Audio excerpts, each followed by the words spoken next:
Silent defiance. The dust had barely settled on Earth's ruined cities when the Vex declared victory. Their massive ships still hovered in the atmosphere, casting long shadows over the devastation below.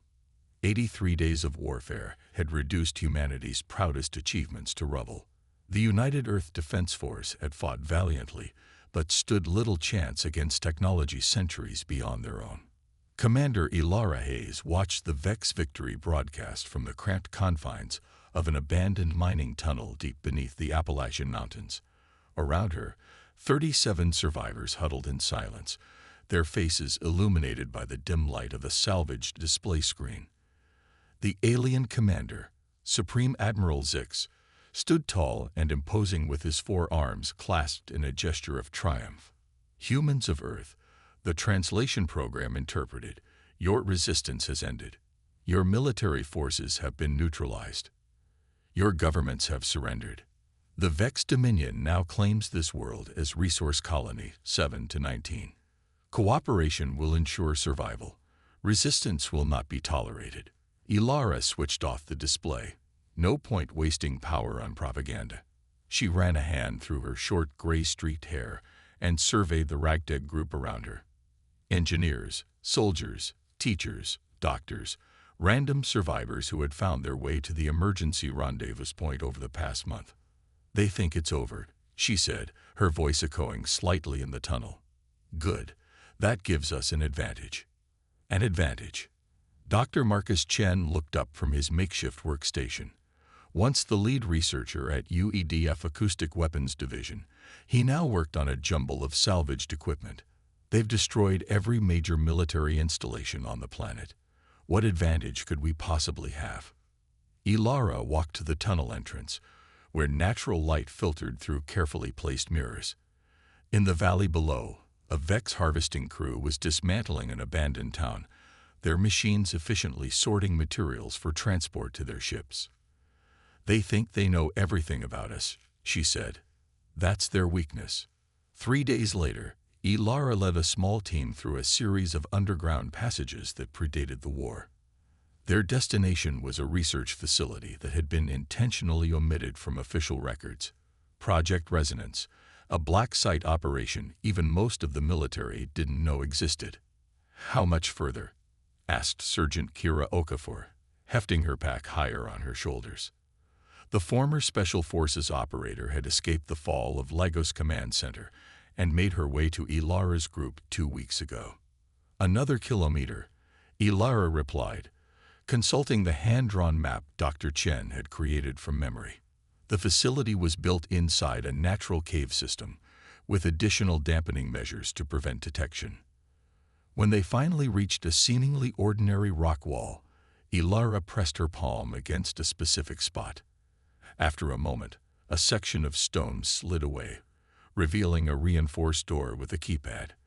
The facility beyond was dark but intact, exactly as they had hoped. Power's out, remarked Lieutenant James Takeda, the group's technical specialist. But if the shielding worked as designed, the equipment should be undamaged. It took them hours to restore minimal power using the emergency generators. As lights flickered on throughout the facility, Dr. Chen moved immediately to the central research chamber. It's still here, he whispered, his voice filled with reverence as he approached a large cylindrical device in the center of the room. Project Resonance. Untouched. What exactly is it? Kira asked, eyeing the machine skeptically.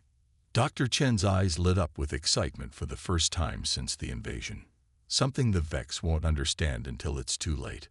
A weapon that operates on principles they've shown no awareness of. Over the next 3 weeks, as Vex harvesting operations expanded across the planet, the survivors at the resonance facility worked tirelessly. Additional small groups of humans found their way to them, guided by carefully encoded transmissions Takeda broadcast at irregular intervals. Dr. Chen explained the technology to Ilara as they prepared for their first test. The Vex rely heavily on crystalline computing systems, similar to our quantum tech, but far more advanced. Their entire communication network, their ship controls, even their exo-armor operates on harmonic principles. And resonance exploits that.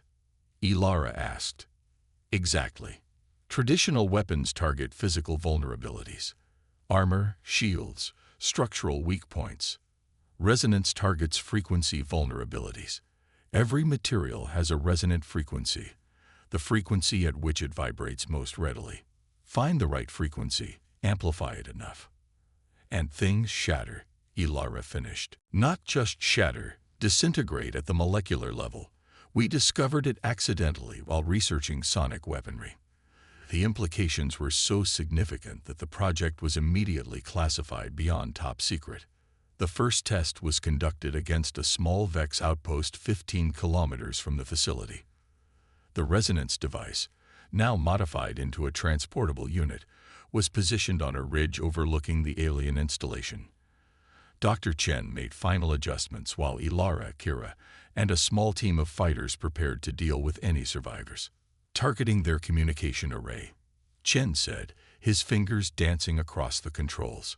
Calibrating to the crystalline frequency we identified. Initiating in 3, 2, 1. The resonance emitter activated silently, its effects below the range of human hearing. For a moment, nothing seemed to happen. Then the VEX communication array began to vibrate visibly. Seconds later, it disintegrated into fine dust that scattered in the light breeze.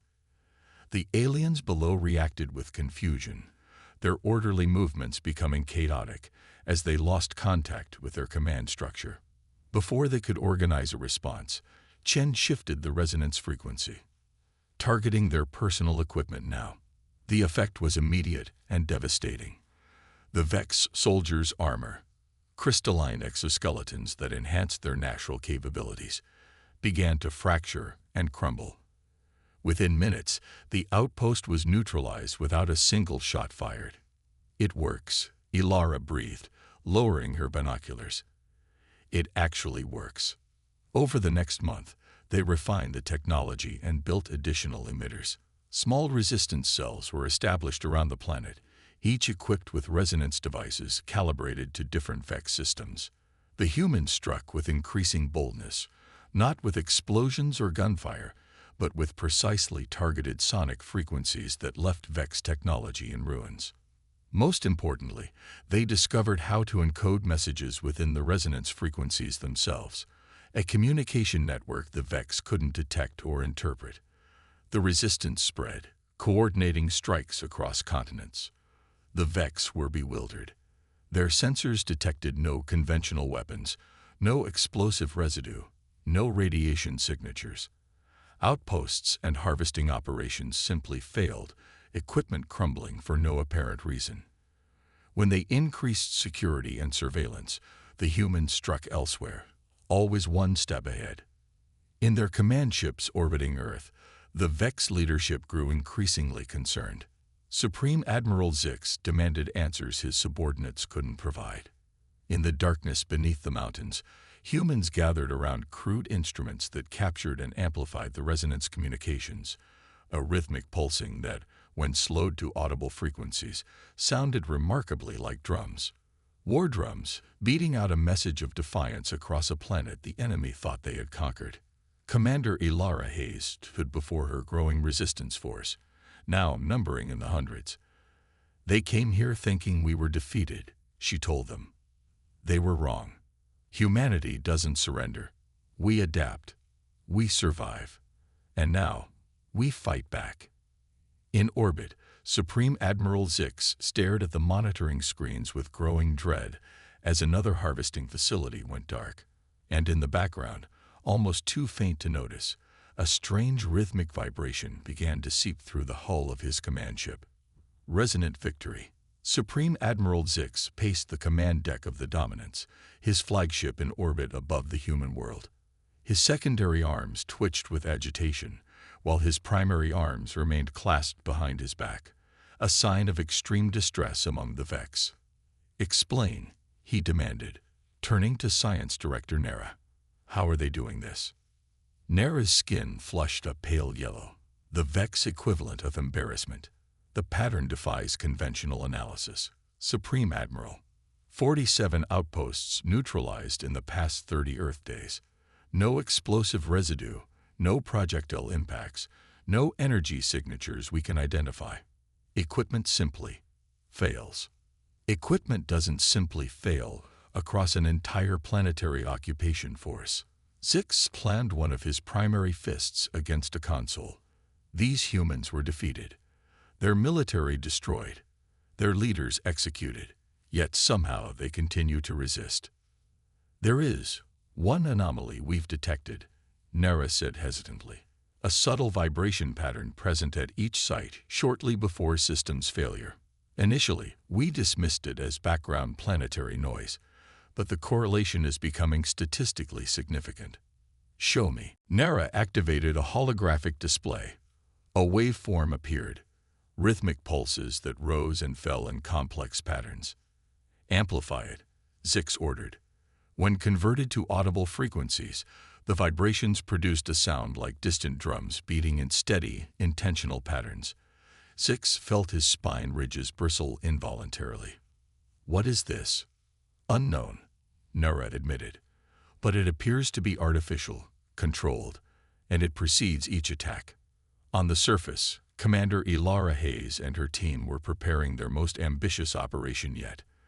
The resonance network now extended across 6 continents, with 15 major cells and dozens of smaller groups coordinating their activities through the sonic communication system. The Vex mothership remains our primary target, Ilar explained to the assembled resistance leaders, pointing to a holographic model of the massive vessel orbiting Earth. Our analysis indicates their crystalline propulsion system is particularly vulnerable to a specific resonant frequency. Dr. Chen. The scientist stepped forward, looking healthier and more confident than he had in months. We've identified what we believe is the critical frequency for their main drive crystals.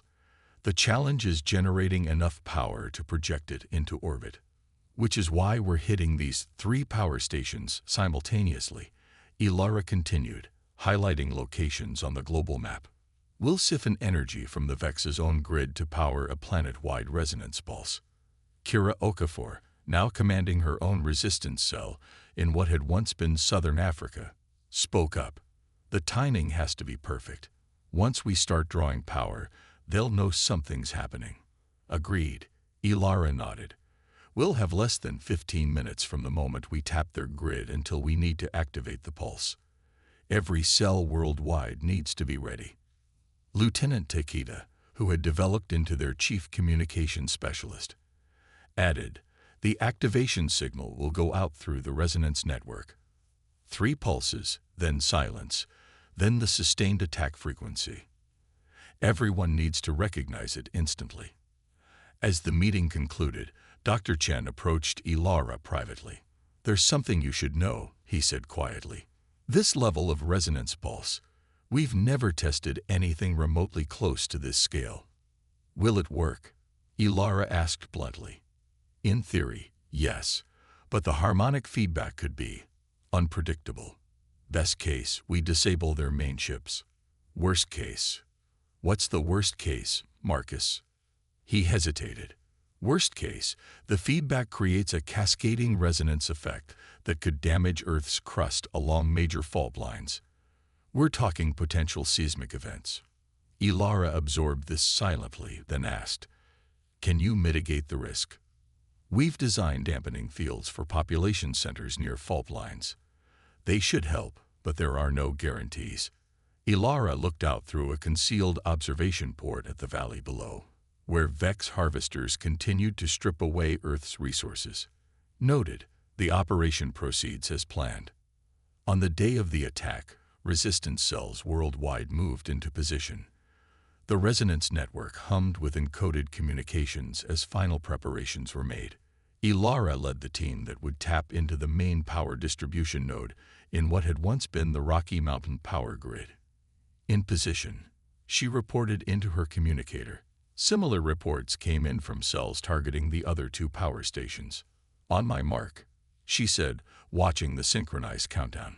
3, 2, 1, mark. Simultaneous explosions, conventional ones, used sparingly for maximum impact, breached the security perimeters of all 3 facilities. As Vex security forces rushed to respond, specially equipped resistance teams deployed modified resonance emitters calibrated to inside the main facility. Ilara and her team fought their way to the central control room. Unlike previous operations, this one couldn't be executed from a distance. They needed direct access to the power systems. "Takeda, you're up," Ilara called once they secured the room. The lieutenant connected their equipment to the main power conduits, his fingers flying across the interface. "Tapping in now. Power diversion beginning in 30 seconds. In orbit, alarms blared across the Vex command ship. Energy fluctuations detected at 3 primary distribution nodes, reported the operations officer. "Pattern," demanded Zix. Frequency of the alien's personal armor. "Coordinated. Simultaneous. This is a deliberate attack. Deploy security forces immediately," Zix ordered, "and prepare the orbital bombardment system. If we can't control this planet, we will sterilize it." Back at the resonance facility, Dr. Chen monitored the power levels as energy began flowing into their amplified emitter array. "Power at 30% and rising," he reported. "We need at least 80% for orbital penetration." Across the planet, resistance fighters engaged Vex forces, drawing them away from the power facilities. The communications network carried a steady rhythm of updates, the war drums beating faster now as the operation reached its critical phase. "Power at 60%, Chen called out. "Resonance frequency calibrated and locked." In orbit, Zix felt it first, a subtle vibration through the deck plates beneath his feet. At first barely perceptible, then growing stronger with each passing moment. "What is that?" he demanded. Before anyone could answer, a technician collapsed, his exo-armor cracking along invisible stress lines. "Unknown energy pattern penetrating our shields," Nara reported, her voice rising with alarm. "It's affecting the crystalline matrices throughout the ship." 75%, Chen announced as the facility began to shake with the power flowing through it. 85%. "Initiate the pulse," Ilara ordered. Dr. Chen activated the resonance emitter at full power. The effect was immediate and dramatic. The air itself seemed to vibrate, though no sound was audible to human ears. Across the planet, every resonance station amplified and redirected the pulse upward, toward the Vex fleet. On the Dominance, chaos erupted. The vibrations intensified until they became audible, a thunderous drumming that shook the massive vessel. Crystalline components throughout the ship began to fracture and disintegrate. "The drive crystals are destabilizing," cried an engineer. "Containment failing. Evacuate," Zix ordered, abandoning his usual composure. "All ships disengage from orbit immediately." But it was too late. The resonance pulse had found the exact frequency of the Vex propulsion systems. Throughout the fleet, drive crystals shattered simultaneously, triggering cascading failures in ships' power grids and life support systems. On Earth, the Resistance watched as the night sky lit up with explosions. Vex ships breaking apart in orbit, their remains burning up in the atmosphere like artificial meteors. The pulse continued for nearly 10 minutes before Dr. Chen finally powered down the system. "It's done," he said, his voice hoarse with exhaustion. Ilara activated the communication network. "All cells, report status." Reports came in from around the world. The resonance pulse had indeed triggered seismic events, but the dampening fields had held. Damage was minimal compared to what the Vex had already done to the planet. More importantly, the alien fleet was decimated. Surviving ships were limping away from Earth, their advanced technology rendered useless by frequencies they had never considered a threat. 3 days later, resistance leaders gathered at what was becoming a new command center. Monitoring systems showed the last Vex ships disappearing beyond the orbit of Mars. "They're running," Kira observed, a note of disbelief in her voice. "They're running," Ilara confirmed. "But they'll be back, eventually, with new technology, new defenses. And we'll be ready," Dr. Chen said. "The resonance technology can be developed further. We've only scratched the surface of its potential." Ilara looked around at the people who had fought alongside her, scientists, soldiers, and civilians united in the defense of their world. We have time now. Time to rebuild, to strengthen our defenses, to prepare. Outside, salvage teams were already beginning to dismantle abandoned Vex equipment. Engineers were studying alien technology that had survived, looking for weaknesses and advantages. Humanity was picking itself up from the ashes of near defeat. They thought they had won, Ilara said, looking up at the sky where the enemy had fled. They were wrong. In the background, a communications operator kept the resonance network active, maintaining contact with resistance cells worldwide. The rhythmic pulses, when converted to audible sound, still resembled drums, a reminder of how humanity had turned something as simple as sound into a weapon that drove back an advanced alien invasion. The war drums of humanity would continue to beat, a warning to any who thought Earth would be an easy conquest.